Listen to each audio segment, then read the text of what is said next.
سڵاتان لێبێتەوە ئەم کاتتان باش بینەرانی خۆشەویستی تەلەڤیزیۆنی کۆمەڵە بە یارمەتی هاوڕێیانی هاوکارم لە خزمەتتاندام بۆ پێشکەشکردنی گەشتی هەواڵەکانی سەر لە بەیانی ڕۆژی سێشەممە سەرەتا سەرجێڕی گرنگترین هەواڵەکان کۆبوونەوەی بنەماڵەی تووشبوونی نەخۆشی ئۆتیزم لە کرماشان، شای و خۆشی خەڵکی ئێران و لەوانە کوردستان پاش مردنی ئیبراهیم ڕەئیسی، بردمانی پاڵاوگەکی نەوت لە ڕۆژاوی کوردستان، گیانە دەستانی سێ کرێکاری شاغڵ لە بەشی چاکسازی ڕێگەوبان لە سەروستان و مردنی زیاتر لە 420 شارۆمەندی ئەفغانستانی بە بۆنەی لافا.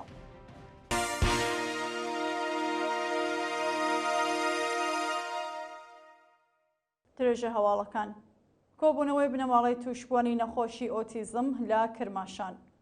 ڕۆژی یەکشەممە 30 گوڵان بنەماڵەی تووشبوونی نەخۆشی ئۆتیزم لە شاری کرماشان لە بەردەم ڕێکخراوی بەهزیستی کۆبوونەوە.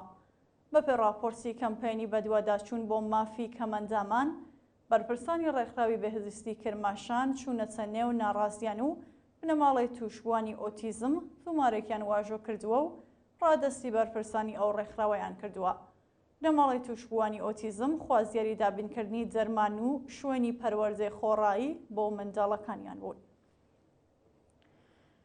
شای و خۆشی خەڵکی ئێران لەوانە کوردستان پاش مردنی ئیبراهیم ڕەئیسی. بە پێوە ڤیدۆیانەی لە تۆڕە کۆمەڵایەتیەکان بڵاوکراوەتەوە، بنەماڵەی دادخوازانی کوردستان و ئێران چالاکانی سیاسی و مەدەنی لە نێوخۆ و جەرەوەی وڵات لە ئەزمردنی ئیبراهیم ڕەئیسی و شاندی یاوەری خۆشیان دەربڕیوە. دایکی پژمان فاتحی لە بەنسکراوانی سیاسی عەدامکراو پاش بیستنی هەواڵی مردنی ئیبراهیم ڕەئیسی شای دەربڕی و کۆمەڵێک لە بنەماڵی دادخوازان بە بڵاوکردنی شیرینی لە نێو خەڵکدا ڕایەنگەیان بە هیوا بووین ئەو ئازارەی ئێمە چێشتومانە ئەوانیش بیچێژن.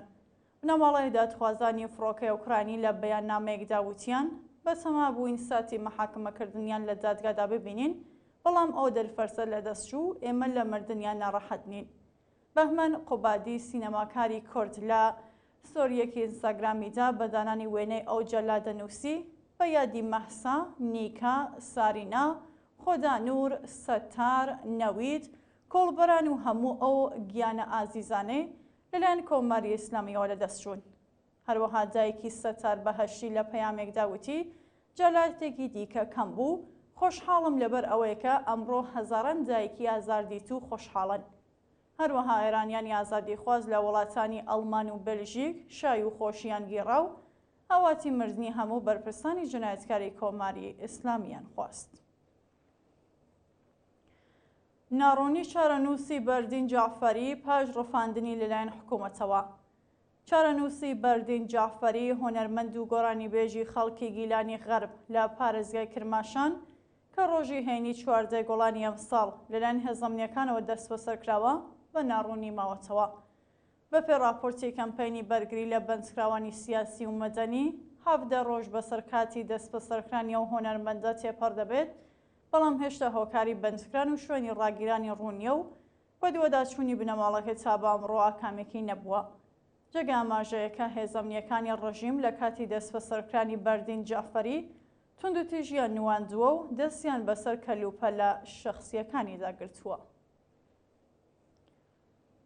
بردمانی پاڵاوگەکی نەوت لە ڕۆژاوای کوردستان. ڕۆژی دووشەممە 31 گوڵان ئەرتەشی تورکیا لە ڕێگەی پەهبادەوە پاڵاوگۆی نەوتی سەیدای لە باشووری شاری تەربەسپی لە ڕۆژاوای کوردستان بردمان کرد. پاڵاوگەی سەیدا دووهەمین پاڵاوگەی گەورەی کۆکردنەوەی نەوت لە کانتۆنی جەزیرە و ڕۆژی دووشەممە بە 2 موشک لەلایەن ئەرتەشی تورکیاوە پێکراوە. بە پێی زانیاریەکان هێرشەکە زیانی گیانی بەدواداوە نەبووە، بەڵام زیانێکی زۆری مادی بە پاڵاوگەکە گەیشتووە. لە ڕۆژانی ڕابردوودا هێرشەکانی ئەرتەشی تورکیا بۆ سەر ژوێنخانەکانی خزمەتگوزاری، کەشاوەرزی و سەرچاوەکانی جەهاتی ڕۆژاوای کوردستان زیادی کردووە و زیانێکی زۆر بە دانیشتوانی ڕۆژاوای کوردستان گەیشتووە. گیانەدەستانی سێ کرێکاری شاغڵ لە بەشی چاکسازی ڕێگەوبان لە سەروستان. ڕۆژی یەکشەممە 30 گوڵان سێ کرێکاری شاغڵ لە پرۆژێکی چاکسازی ڕێگەوبان لە شارستانی سەروستانی سەر بە پارێزگای فارس بەهۆی نەبوونی منی شوێنی کارگیانیان لەدەستا. بەپێ راپۆرتەکان ئەو سێ کرێکارە لە کاتی گەیاندنی یارمەتی بە شۆفێری ئۆتۆمۆبیلێک بوون کە وەرگەڕابوو، بەڵام لە کاتی گواستنەوەی ئۆتۆمۆبیلی قوربانیەکە خۆیان تووشی ڕووزاوی هاتوچۆ بوون. لە کامیە ڕووزاوەدا سێ کرێکار و شۆفێری نەیسانی یەدەکێش دەست بەجێ گیانیان نەدەستەوە. ناسناوی ئەو کرێکارە ئەو سێ کرێکارە عەفوو بریتیە لە ناسر مەهدەوی، سەید ئەحمەد حسەینی و حەمید ڕەزایی. شاینی باسەکە کرێکارێکی دیکە بە ناوی مەهدی ئیسماعیلی بریندار و ڕەوانێ نەخۆشخانە کراوە. دەستبەسەرکردنی ئەکبەر یوسفی لە شاری مەلیکان. ڕۆژی دووشەممە 31 گۆڵان شارۆمەندێکی خەڵکی شارستانی مەلیکانی سەر بە پارێزگای ئەزەربایجانی شەرقی بەهۆی بڵاوکردنی بابەت لەسەر مەرزنی ئیبراهیم ڕەئیسی دەستبەسەرکرا. بەپێ راپۆرتەکان ئەکبەر یوسفی لە هێرشی هێزەکانی ئێدارەی سڵعات بۆ سەر ماڵەکەی لە شارستانی مەلیکان دەستبەسەر و بۆ گرتوخانەی ئەو ناوەندە ئەمنیەتیە گوازراوەتەوە. ڕۆژی دووشەممە پۆلیسی فەتا بە بڵاوکردنی ڕاگەندراوێک هەڕەشەی لە بەکارهێنەرانی تۆڕە کۆمەڵایەتیەکان کرد کە ئەگەر بابەتی درۆ و نەشیاو لەسەر ئەو ڕوودا و بڵاوکەنەوە ڕووبەڕووی سزا دەبنەوە. گواستنەوەی ئەحمەد ڕەزا حائری بۆ بەندی تاکە کەسی. ئێوارەی ڕۆژی یەکشەممە 30 گۆڵان ئەحمەد ڕەزا حائری بەندکراوی سیاسی و چالاکی مافی مرۆڤی ڕاگیراو لە زیندانی قزڵ حەسار بۆ بەندی تاکە کەسی گوازرایەوە. بە پێزانیاریەکان ئەو بەندکراوە سیاسیە بەهۆی بەشداریکردن لە کارزاری سێشەممانێ بەندکراوانی سیاسی کە هەر هەفتە دژ بە سزای ئاداممان لە خواردن دەگرن بۆ ژووری تاکە کەسی بەندی ئەمنیەتی واحدی 3 زیندانی قزڵ حەسار گوازراوەتەوە.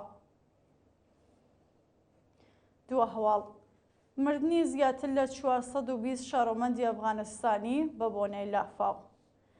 بەپێ راپۆرتی بەرپرسانی حکوومەتی تاڵیبان زیاتر لە 420 شارۆمەندی ئەفغانستانی بەهۆی هاتنی لافاو لە وڵاتە گیانیان لەدەستاوە. ئامارە فەرمیەکان باس لە گیانەدەستانی 47 کەس لە ویلایەتی فاریاب و 50 کەس لە ویلایەتی غور دەکەن. هەروەها لافاو زیانێکی زۆری بە کەشاوەرزان و ئاژەڵداران گەیاندووە، بەدەیان پرد و جادە لە ناوچووە و لێ قەوماوانی ئەو ڕووداوە سروشتیە لە دۆخێکی زۆر خراپدا ژیان بەسەر ئەبەن. بینەرانی خۆشەویست هەواڵەکانتان پێشکەشکرا هەر شاد و واسوودە.